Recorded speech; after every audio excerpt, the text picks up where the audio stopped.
श्री शिवाय नमस्तुभ्यम हर हर महादेव। दोस्तों, जैसा कि आप सभी को जानकारी है कि भाद्रपद का जो मास है वो शुरू हो चुका है। भादों का पावन महीना शुरू हो चुका है और अष्टमी, दशमी, यहाँ तक कि एकादशी भी संपूर्ण हो गई। ऐसे में आप सभी के मन में सवाल होगा कि जो प्रदोष है, भादों का जो प्रदोष है वो कब पड़ेगा और उसका कैसे, जो मुहूर्त है वो क्या है, किस समय पर हम महादेव की पूजा करें जिससे हमें फल प्राप्त हो। दोस्तों, जैसा कि आप सभी को जानकारी है कि एकादशी संपूर्ण हो गई है और जो भादो महीने का प्रदोष होता है वो बहुत ही महत्व रखता है, क्योंकि इस महीने में श्री हरि यानी कि हमारे कन्हैया जी का जन्म होता है।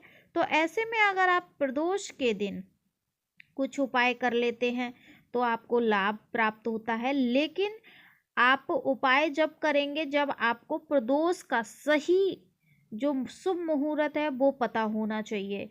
तो चलिए इस वीडियो में बात कर लेते हैं कि जो प्रदोष है वो किस तारीख को है, 30 को है या फिर 31 को है। साथ ही साथ ये भी जान लेते हैं कि जो हमारा हिंदू पंचांग है उसके अनुसार जो समय होता है वो कब है। चलिए तो वीडियो को शुरू करते हैं। दोस्तों, हिंदू पंचांग के अनुसार आपको बता दें कि भाद्रपद मास के कृष्ण पक्ष की त्रयोदशी तिथि यानी कि प्रदोष 31 अगस्त को देर रात 2:25 पर शुरू होगी और 1 यानी कि मतलब जो 31 तारीख को रात में शुरू होगी, तो आप ये समझिए 1 सितंबर 2024 को देर रात तक 3:40 पर समाप्त होगी। तो ऐसे में जो भाद्रपद का जो प्रदोष है वो आपका शुरू हो जाएगा 31 अगस्त को। तो 31 अगस्त जो है वो शनिवार को है, तो शनि प्रदोष होगी। ये शनिवार के दिन प्रदोष मनाया जाएगा। अब चलिए बात कर लेते हैं कि भादों का जो पहला प्रदोष है वो आपको कैसे व्रत रखना है, इस प्रदोष में आपको कैसे पूजा करनी है महादेव की और किस प्रकार आपको अपने मनोकामना पूर्ण करानी है। तो चलिए जानते हैं। दोस्तों, जैसा कि प्रदोष व्रत जो होता है भगवान शिव को समर्पित होता है। हर महीने की त्रयोदशी तिथि को प्रदोष व्रत रखा जाता है। हर साल कुल 24 प्रदोष व्रत आते हैं, जिसमें कि 20 अगस्त से भाद्रपद मास जो शुरू हुआ है उसकी जो प्रदोष है वो आपको 31 अगस्त को करनी है। प्रदोष व्रत में भगवान शिव व माता पार्वती की विधि विधान से पूजा अर्चना की जाती है। प्रदोष व्रत रखने से भगवान शिव अपने भक्तों के कष्टों को दूर करते हैं और जीवन में सुख समृद्धि और खुशहाली लाते हैं। ठीक है, अब आपको क्या करना है, जो पहला प्रदोष है उसका पूजन कैसे करना है, पूजन का मुहूर्त क्या है, चलिए जान लेते हैं। प्रदोष व्रत में भगवान शिव की पूजा अर्चना की जाती है। ठीक है, तो इस प्रदोष की जो शनि प्रदोष है उसकी जो पूजा का समय है शाम 6:43 से 8:59 तक रहेगा।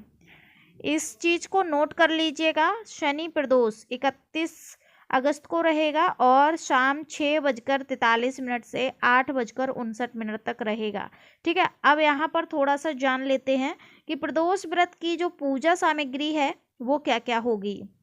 देखिए, प्रदोष व्रत जो है वो शाम के समय पूजा की जाती है, तो इसमें ना आप आँख के फूल, बेलपत्र, धूप, दीप, रोली, अक्षत, फल, मिठाई, पंचामृत समेत सभी जो पूजा की सामग्री है वो आप एक थाली में रख लीजिएगा। ठीक है, अब आपको क्या करना है, प्रदोष जो व्रत की जो पूजा विधि होती है, भौम प्रदोष व्रत के दिन सुबह सूर्योदय से पहले उठें। ठीक है, स्नान आदि के बाद साफ सुथरे कपड़े पहने, मंदिर साफ करें और शिव जी की प्रतिमा के सामने दीप प्रज्वलित करें। मंदिर अगर जाएं, आप घर में अगर शिव जी हैं, शिव की शिवलिंग है तो आप वहाँ कर सकते हैं, नहीं है महादेव तो आप मंदिर में जाएं। ठीक है, शिवलिंग का जलाभिषेक करें, शिव जी की विधि विधान से पूजा करें। इसके बाद शाम को जो प्रदोष काल होता है वो बहुत ही महत्व रखता है, क्योंकि प्रदोष के दिन अगर प्रदोष काल में आप पूजा कर लेते हैं, बेलपत्र के वृक्ष के नीचे दीपक प्रज्वलित कर देते हैं, तो आपके घर में धन के भंडार भर जाते हैं। तो ऐसे में क्या करना है, शाम के समय प्रदोष काल में शिवलिंग पर फिर से जलाभिषेक करना है। भोलेनाथ को बेलपत्र, धतूरा, आक के फूल, अक्षत ये सब समर्पित करने हैं। इसके बाद आपको क्या करना है, सभी देवी देवताओं के साथ शिव जी की आरती उतारनी है। तो ये छोटी सी जानकारी आपको कैसी लगी, कमेंट सेक्शन में महादेव जरूर लिखें।